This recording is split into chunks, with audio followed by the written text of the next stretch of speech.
Vamos a seguir con nuestra exposición del Evangelio de Juan y hoy vamos a cubrir el capítulo 7 y los versículos 1 al 13. El tema de este mensaje es la hora oportuna. La hora oportuna. Esto es un tema que es particularmente interesante para nosotros que muchas veces no distinguimos cuál es el momento cuando Dios quiere actuar y cuando no. Saber la diferencia es uno de los secretos de una vida cristiana madura.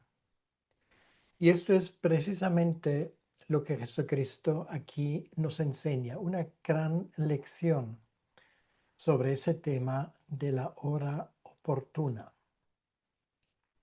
Veamos en el contexto lo que pasó antes. Alrededor de la fiesta de la Pascua, Jesucristo actúa en la zona del mar de Galilea. En la zona de Tiberias es allí donde él da a comer a 5,000 personas, hombres, más mujeres, más niños. Y luego, a pocos, kilómetros en la ciudad de Capernaum, él reúne, y estoy seguro de ello, una multitud importante que le está escuchando sobre lo que este milagro realmente significa. Y lo que significa es simplemente de que el Dios del Antiguo Testamento es el Dios del Nuevo Testamento. Y el Yahvé del Antiguo Testamento es Jesús de Nazaret. Él hace el mismo milagro. El Padre y yo uno somos. Esto forma parte de este mensaje central de Jesucristo. Esa verdad les cae como una losa a los religiosos. Para ellos esto era blasfemia. El pueblo llano y corriente no andaba con esas finezas. A ellos les importaba más tener un Mesías que da de comer, un Mesías de pan y de milagros. Esto les atrae simplemente porque no entienden que los milagros de Jesucristo son señales y conllevan un mensaje. No captan el mensaje. Solamente quieren llenar la panza, para decirlo de alguna manera. Quiere decir, sus antenas espirituales no están por la labor.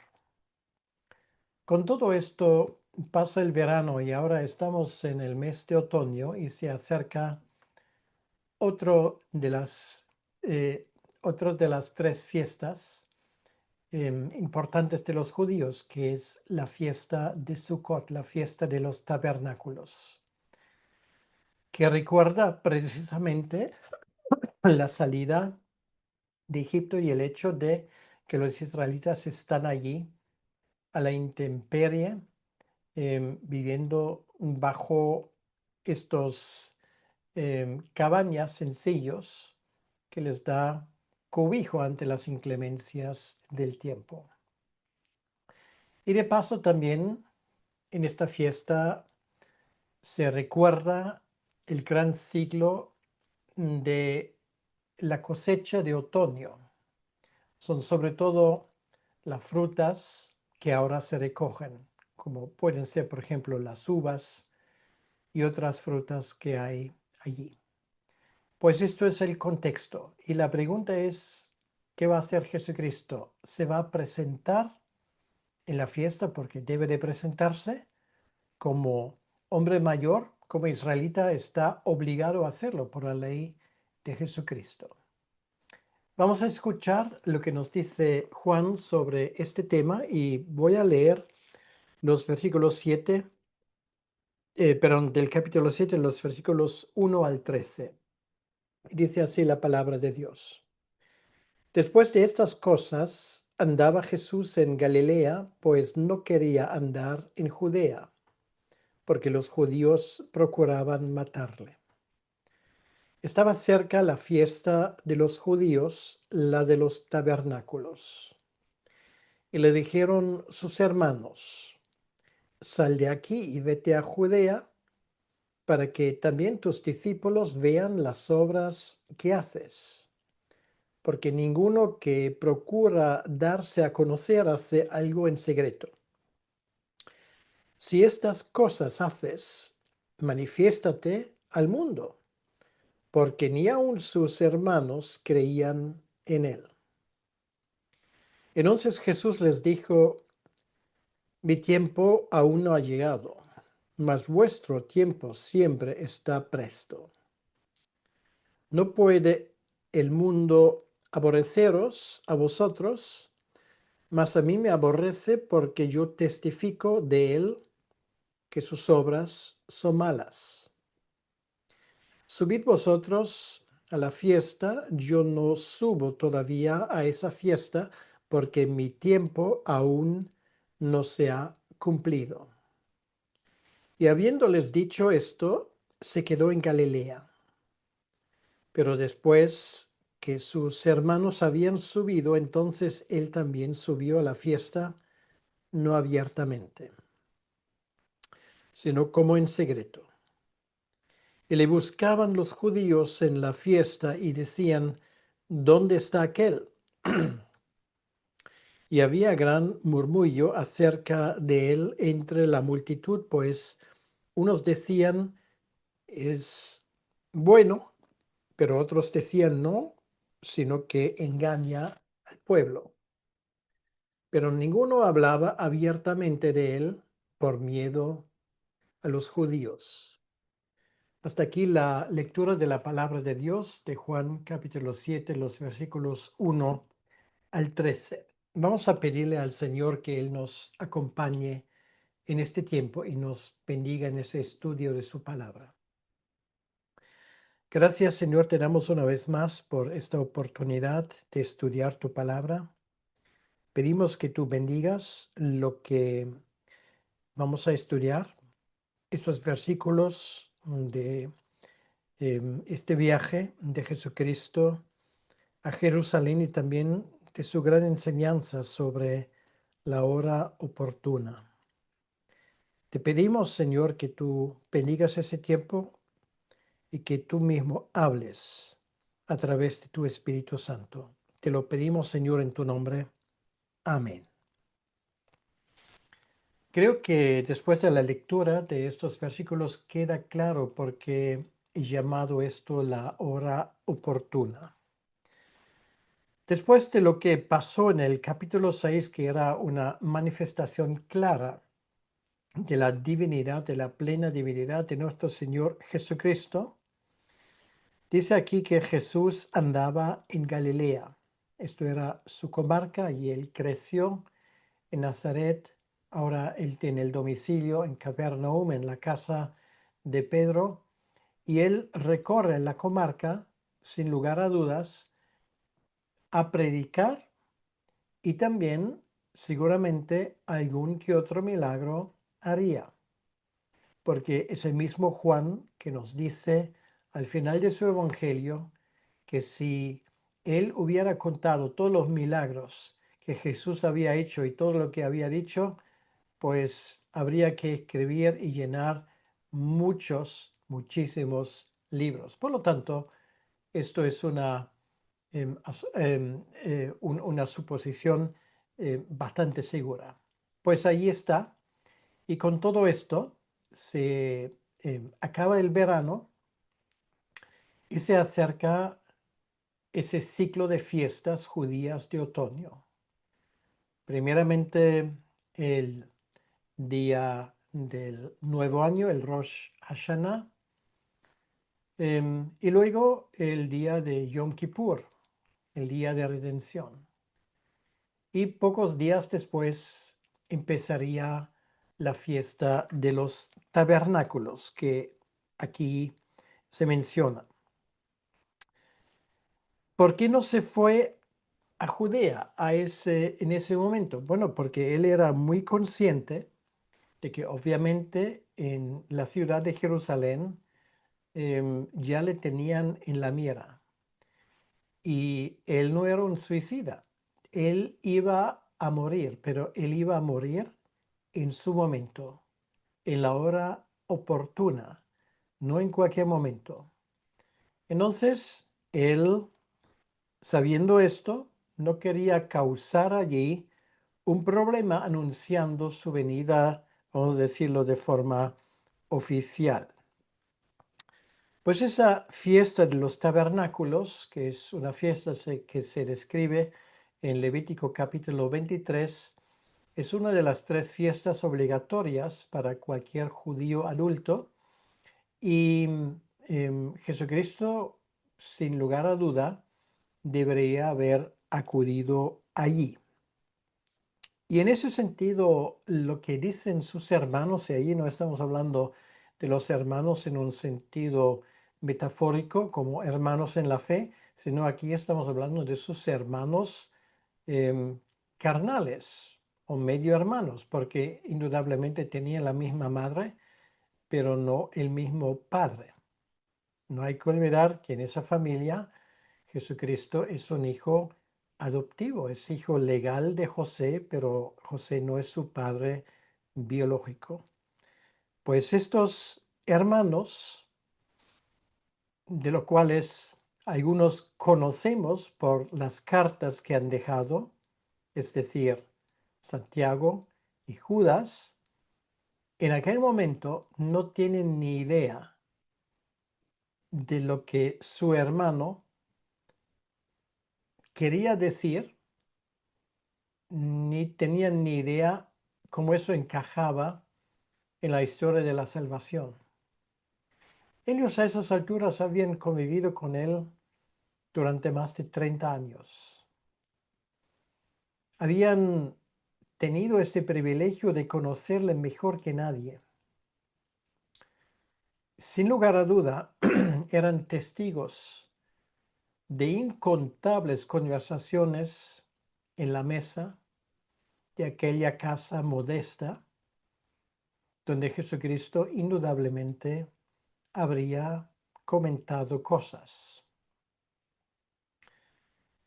Eran testigos de su hermano mayor, pero no entendían en aquel momento quién era realmente. Les falta la comprensión. Ahora es inútil ponernos en su lugar y es inútil intentar averiguar qué exactamente ellos pensaban de él, porque de todos modos no lo entenderíamos. Pero aquí nos dice claramente en el versículo 5 que ni aun sus hermanos creían en él.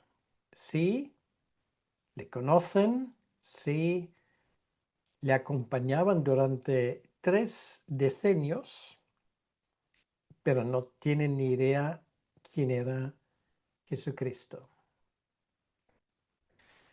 Y esto explica lo que hay detrás de sus sugerencias. Ahí le dice en el versículo 3, sal de aquí y vete a Judea para que también tus discípulos vean las obras que haces. En otras palabras, pues mira, era muy popular. Y ahora esto es tu oportunidad, pues aprovéchalo. O sea, tienes que pensar un poco en sacar petróleo de todo esto. Tienes que pensar a ver cómo te puedes dar a conocer, cómo puedes mejorar tu imagen.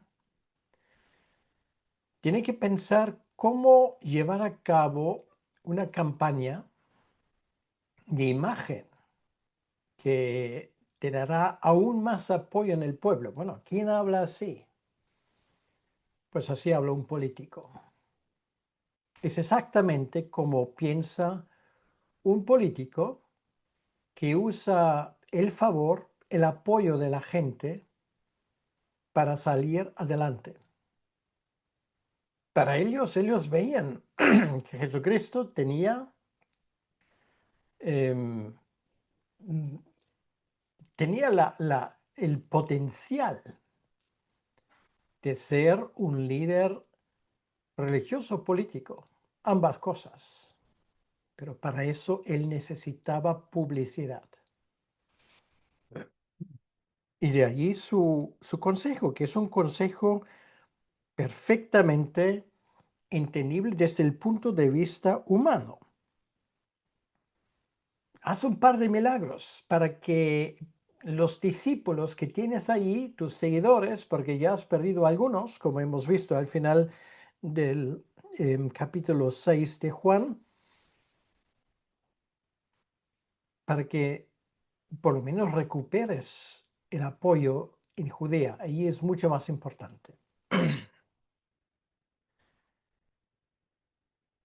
Y además, razón no les falta, porque en el versículo 4 ellos añaden, porque ninguno que procura darse a conocer hace algo en secreto. Procura esa notoriedad en el pueblo. Procura que la gente te vea, que se hable de ti. Hoy día diríamos, tienes que esforzarte para que en los medios sociales los parámetros obren en tu favor.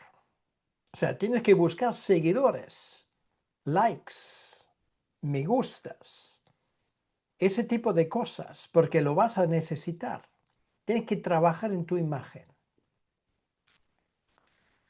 ¿Sí? Esto es como se produce un candidato a la presidencia.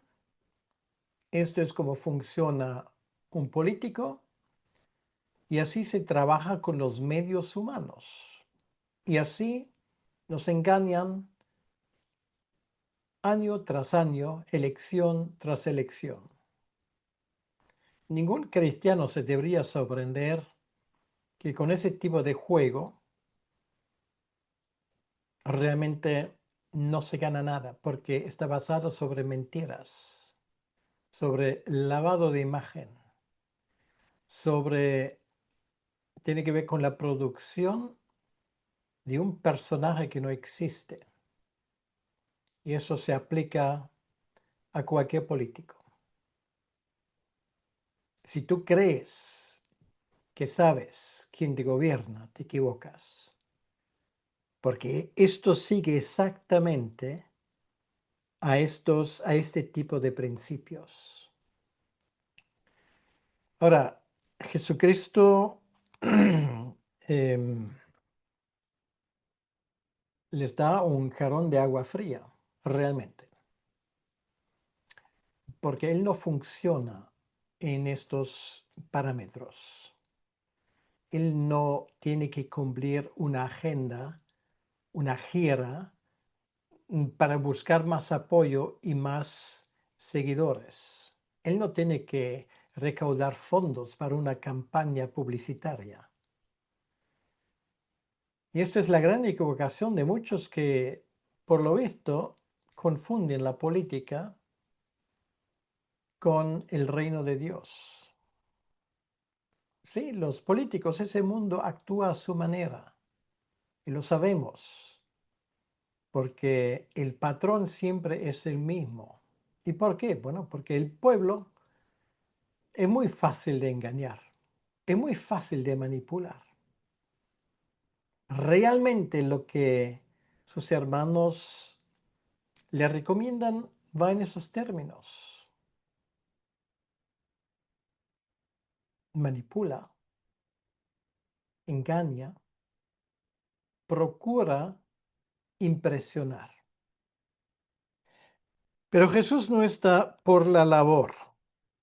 Por lo tanto, Él nos da ahora una gran lección sobre el tiempo oportuno.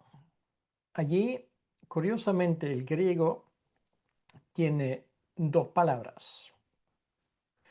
Uno es la palabra cronos, de ahí viene, por ejemplo, cronómetro, cronología. Cronos era un dios griego del tiempo. Y es el tiempo del calendario, el tiempo que marca el reloj, Es el tiempo de los días, semanas, meses y años. O en lo pequeño, de las horas, de los minutos y de los segundos. Esto es el tiempo que en griego se denomina como cronos. Pero luego hay otra expresión en griego y es muy interesante y es kairos. Y kairos también significa tiempo, pero significa el tiempo oportuno. El tiempo que es el tiempo que está marcada en la agenda de Dios. Y esta es la palabra que se usa en ese contexto. Jesús se dirige a sus hermanos y les da una gran lección sobre ese tema. Y dice, mi tiempo aún no ha llegado, mas vuestro tiempo siempre está presto. En otras palabras, esto quiere decir, bueno, al mundo cualquier tiempo le parece oportuno cuando tiene la ocasión de conseguir lo que quiere. Pero el reino de Dios no trabaja de esa manera. Ni yo, el Mesías, voy a trabajar de esa manera. Y Jesús aquí establece un principio muy importante y hacemos bien en tomarlo en cuenta. Jesús no se deja instrumentalizar, no se deja manipular, no se deja manipular por el oportunismo y por los cálculos antropocéntricos. No todo lo que conviene, no todo lo que es posible, también es lo que hay que hacer. Hay que hacerlo en el momento adecuado, en el momento oportuno. Y desarrollar ese instinto para el momento oportuno es una de las facultades que un cristiano debe de perseguir a lo largo de su vida. No cualquier tiempo es oportuno. Sin embargo, el tiempo para el mundo, ese kairos para el mundo no existe porque dejan a Dios excluido. Para el mundo cualquier momento es bueno. Para Dios no. Y Jesús insiste, no puede el mundo aborreceros a vosotros. Por esta razón, porque ¿qué ponen de manifiesto los hermanos de Jesucristo en esa ocasión? Pues ponen de manifiesto que piensan exactamente como los fariseos y como los saduceos en términos humanos, en términos de poder, de oportunismo, en términos de lo que nos conviene a nosotros. Jesús no se deja impresionar por esto. Y por esto, ese tipo de evangelio que hace negocios, que aplique estrategias del mundo empresarial a lo que se llama el crecimiento, o sea, el crecimiento de la iglesia. Bueno, esto es toda una industria dentro del evangelicalismo. Ahí cualquier cosa casi vale. Yo tengo una iglesia de 500 miembros. Bueno, yo tengo una de más de 1000 miembros. No, bueno, yo tengo uno de 5000, de 10.000, de 20.000. Yo lo he escuchado muchas veces, ese tipo de anuncio, esa autopublicidad. Bueno, es la iglesia más grande en la comarca, es la iglesia más grande de la ciudad. Pues tiene no sé cuántos cultos los domingos y están presentes en no sé cuántas estaciones de radio. Bueno, todo esto de por sí no está mal. Pero si esto forma parte de una bien orquestada campaña de publicidad para promover el reino de Dios con medidas y con herramientas seculares. Entonces la cosa no funciona. Funciona durante un tiempo.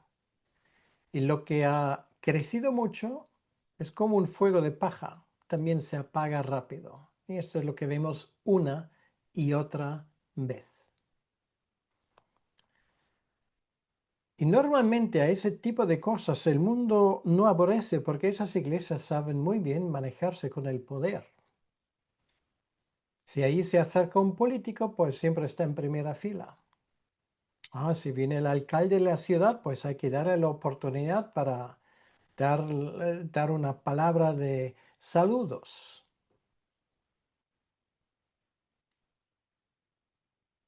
Esto lo he visto en más que una iglesia. Estos son herramientas y son procedimientos que no tienen nada que ver con la Biblia ni con las enseñanzas de Jesucristo. Es el momento oportuno, la hora oportuna que cuenta.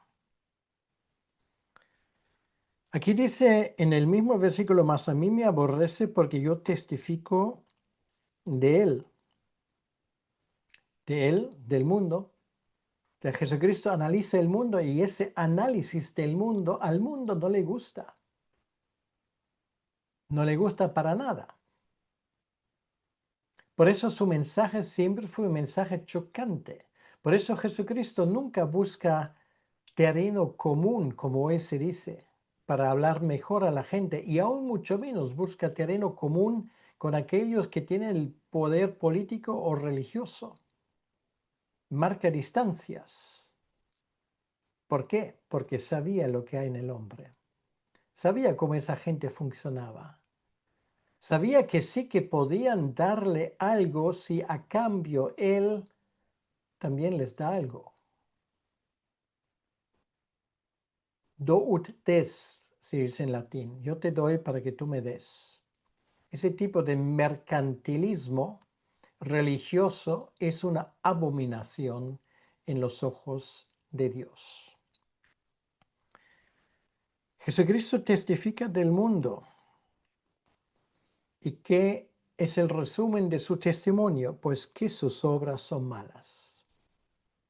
Ahora, si las obras del mundo, en resumidas cuentas, son malas, el mundo quiere decir que es el mundo que vive de espaldas a Dios, el mundo que no busca la reconciliación con Dios. Si las obras de ese mundo son malas, entonces, ¿por qué usamos los métodos y las obras de ese mundo para aplicarlo al reino de Dios?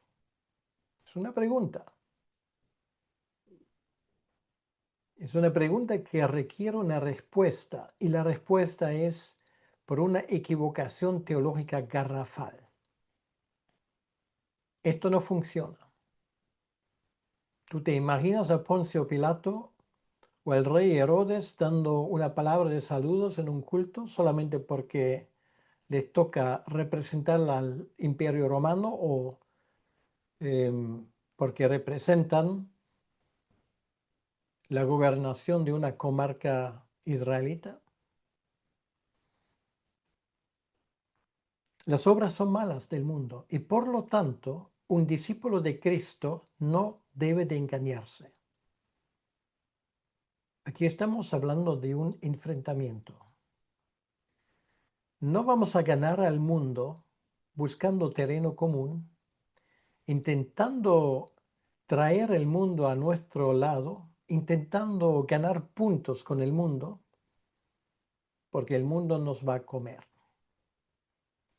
Estamos hablando de un enfrentamiento.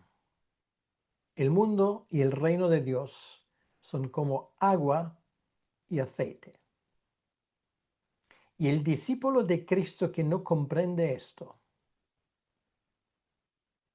se equivoca. Y no solamente se equivoca, sino hace que otros también se equivoquen. Y a raíz de esto, Jesús les dice a sus hermanos, subid vosotros a la fiesta. yo no subo todavía. Él no dice yo no subo, me quedo en Galilea. Él dice yo no subo todavía. O sea, lo que Jesús luego hace no es una mentira. Él lo dice claramente, que aún no es el momento. Él no quiere un viaje a Jerusalén como un general que iba a venir a la conquista de una ciudad. Él no quiere una campaña publicitaria.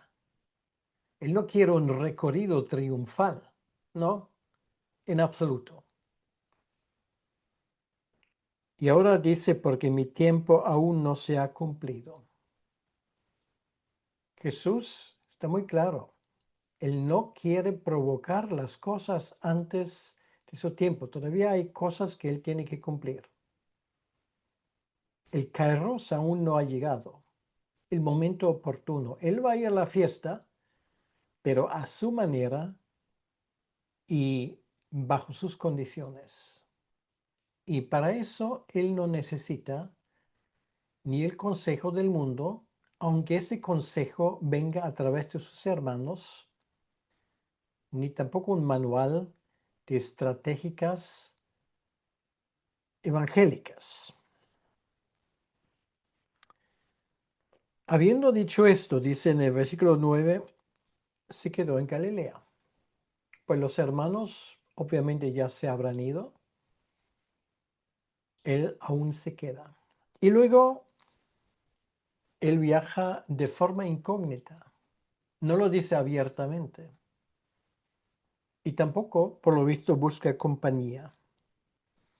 Él sube a la fiesta, pero no abiertamente, sino, como se dice en español, de paisano, sin que le reconozca.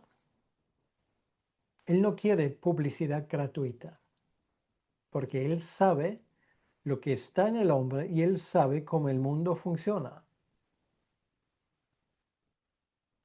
Porque las obras del mundo son malas.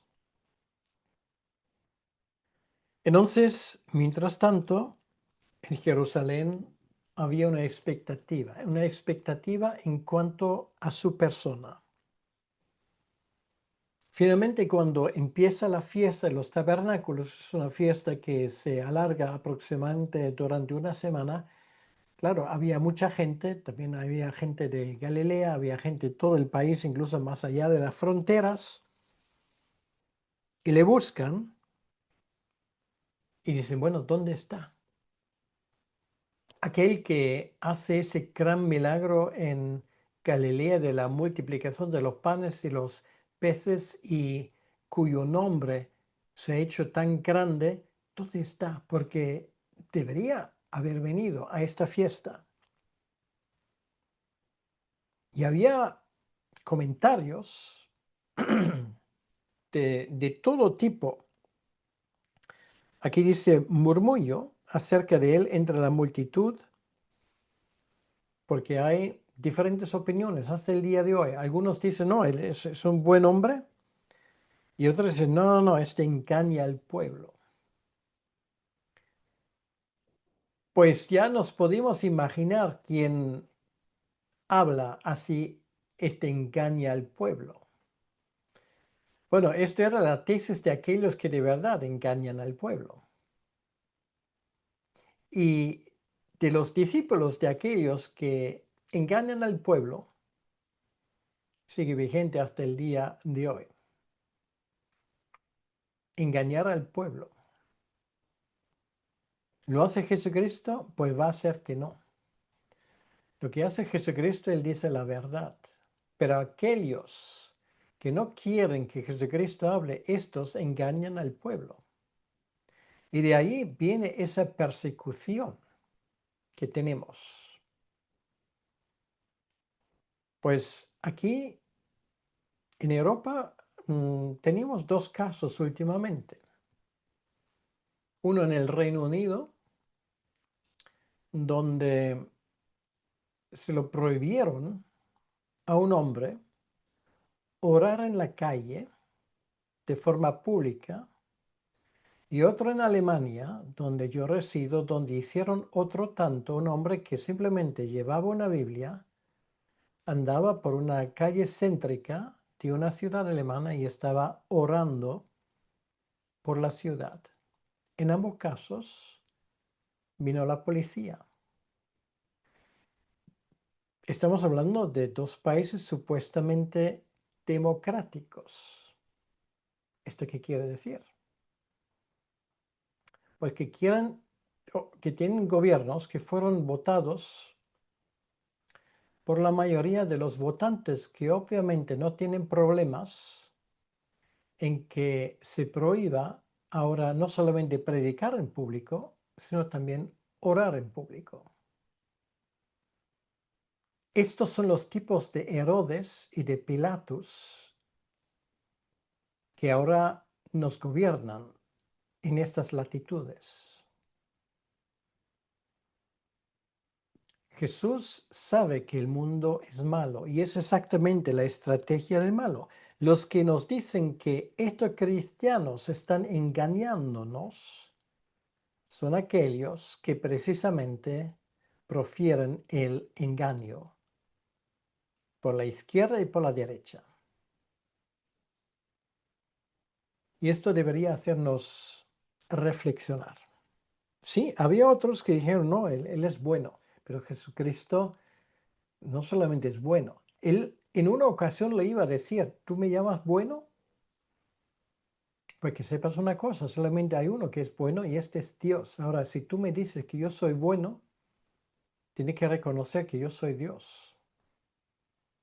¿No hemos escuchado esto tantas veces? No, es un buen hombre, un gran filósofo, un gran pensador. Vete tú a saber qué cosas más.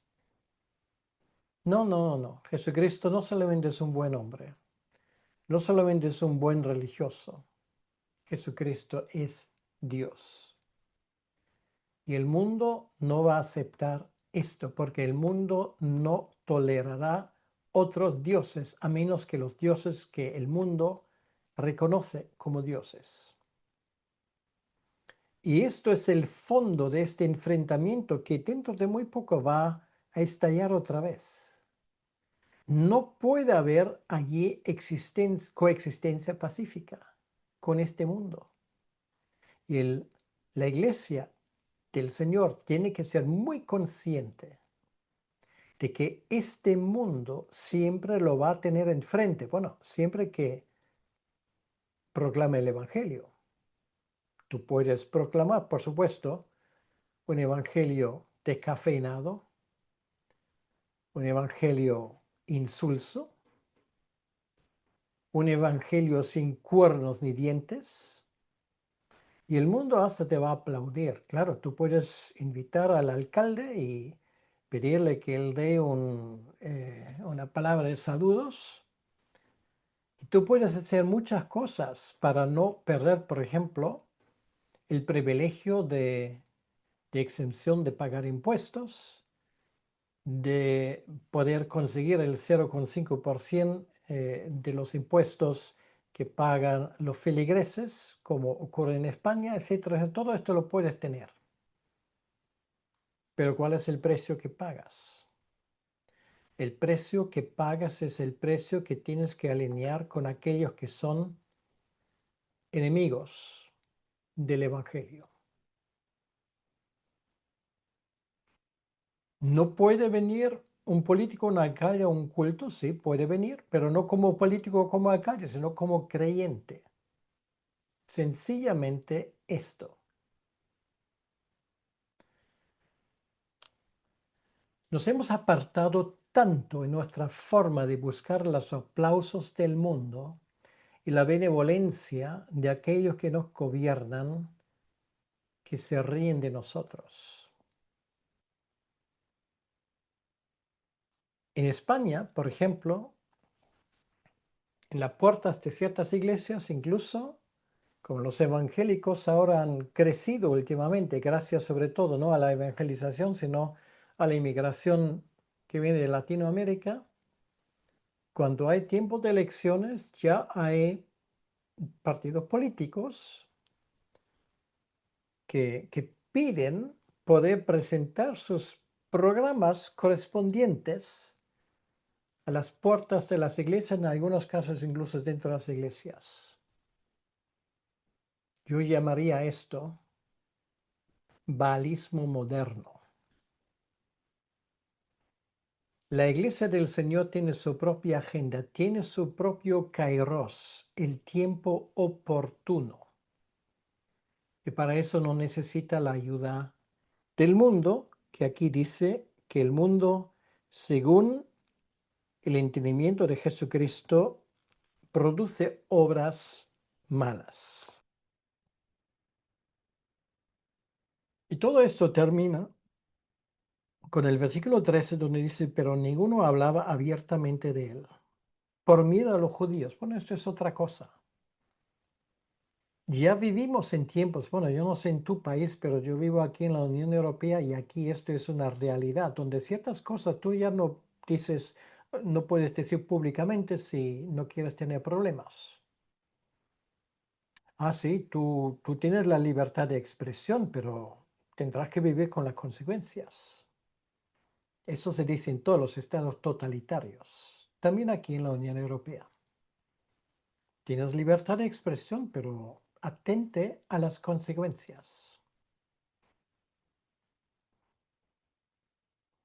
Tú tienes libertad de expresión, pero no tienes libertad de extensión. Y estoy refiriéndome a los parámetros que gobiernan nuestros medios sociales, como YouTube, Facebook, etcétera, etcétera. Si tú tienes ciertas opiniones, bueno, igual no te cierran el canal, pero procuran y consiguen que tus publicaciones nadie lo lee simplemente porque no aparecen. Para eso no hace falta ni siquiera que te cierren el canal. Así de sencillo. ¿Y qué hace la iglesia? Pues a veces hacen lo mismo. Ninguno habla abiertamente. Esto es lo que nos falta desesperadamente hoy en día. Hablar abiertamente del Evangelio. Lo que el mundo no se atreve a expresar, pues la iglesia tiene que expresar, y esto es lo que Dios dice, y hacerlo en voz alta, bien audible y respectivamente de las consecuencias.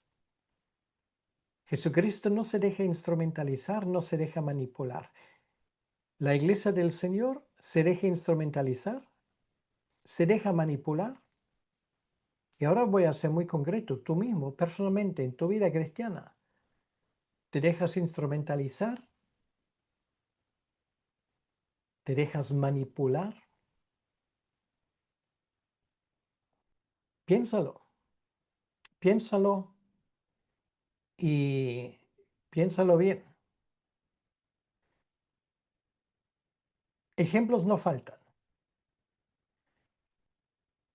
Por miedo a los judíos. Y esto es la pregunta del millón. ¿A quién tienes tu miedo? Tu respuesta debería ser a nadie. Tengo temor a Dios, pero no le tengo miedo por las llagas y la sangre de Jesucristo derramado por mí en la cruz. Pero yo le temo a Dios. Se dice que había un tiempo cuando un cristiano no temía a nadie salvo a Dios. Y me parece que hemos llegado a los tiempos donde también los cristianos temen a cualquier cosa menos a Dios. Por miedo a los judíos. ¿Tienes miedo a tus judíos? Quiere decir, la gente de tu país, la gente que te rodea.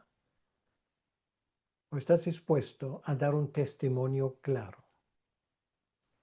La respuesta la vas a dar tú. Vamos a pedirle al Señor que Él nos conceda un testimonio claro y efectivo, sin dejar instrumentalizarnos por nadie.